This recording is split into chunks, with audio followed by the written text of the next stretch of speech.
everybody, this is Money Mom. Welcome back to the channel. It's Money Making Monday. Let's get started. One thing I hear a lot of people say to me is, gosh Dawn, I'd love to work from home. As many of you know, I've worked at home 20 years now. And tonight I'm going to tell you from my experience the benefits and the drawbacks from working from home. I'm going to start with the benefits. I don't work specifically with a company. I am not an employee. I'm an independent contractor. So if you're an employee and you're working from home, that would be a different video because their situation is different than mine. So let me get started on my situation. Here are the benefits of working from home. And by the way, guys, after I tell you the pros and the cons, then you guys can tell me if this you feel is a good fit for you or if you prefer to stay in your situation. One thing I've never asked you guys is, I don't know what many of you do for work. I know some of you are retired, some of you may work part-time. If you want to share, I'd love to hear below in the comments, do you work? If so, part-time, full-time, what do you do and do you enjoy doing it? If you want to share, please do. Now, these are the benefits of working from home. Number one, if I want to, I can wear pajamas all day.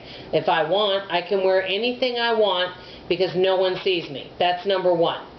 Which leads me to number two. I don't need any kind of fancy wardrobe. If I were going to go work in an office, I would definitely need to go clothes shopping to at least get some basics because I really don't have very much of a wardrobe at all. That fits me, let me just say that. That's number two.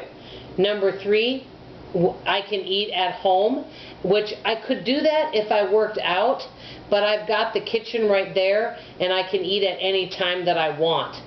And also I can take a break whenever I want, which is also wonderful. The number four, which is a really huge benefit, barely any wear and tear on the car.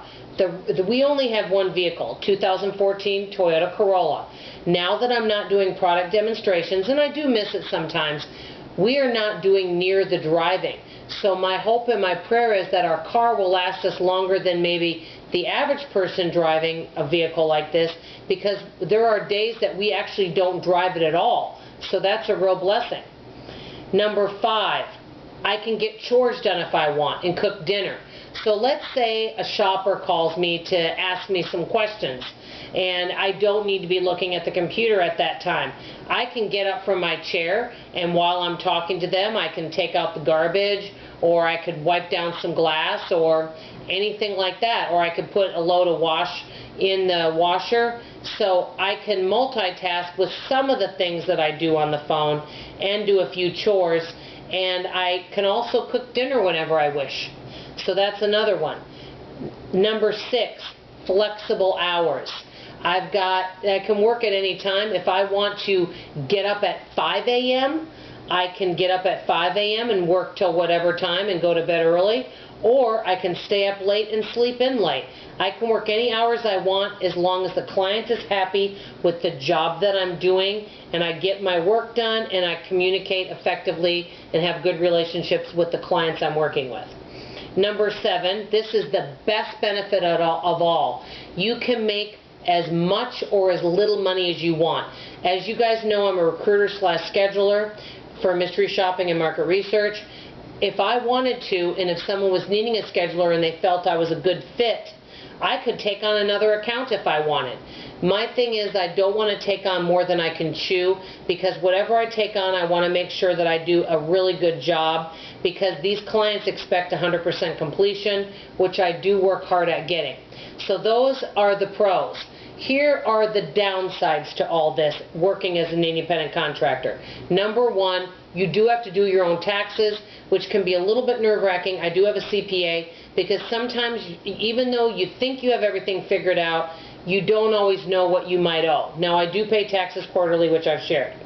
Number two, you do not get any kind of vacation benefits or health care, any kind of benefits. 401k, you're an independent contractor, no health insurance, any of that. So you don't get benefits. So that is something to take into consideration. If I want to go visit a friend, I have to take the computer with me. and I have to work while I'm visiting with that friend. Now, what might be better is if I take the visit towards the end of the month where much of my work is done, and that would be something I might do, but I still have to take my work with me. Number 3, basically this is what it comes to. You're basically always on. You can get calls at any time, day or night, and you really never get a complete quiet break. The shoppers will always need something, and you need to be available to them. So it's like you're always on call.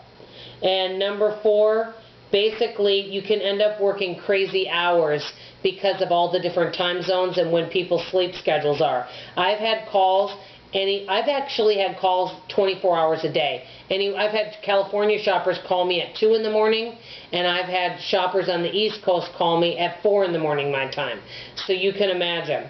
So these are the pros and the cons. I still love working from home. I love what I do. I love all my fabulous mystery shoppers, as well as I love all my wonderful subscribers. Anyway, let me know, guys, would any of you want to work from home? What do you guys think of this list? And tell me what you want to be when you grow up. This is Money Mom signing off. Love you. Bye.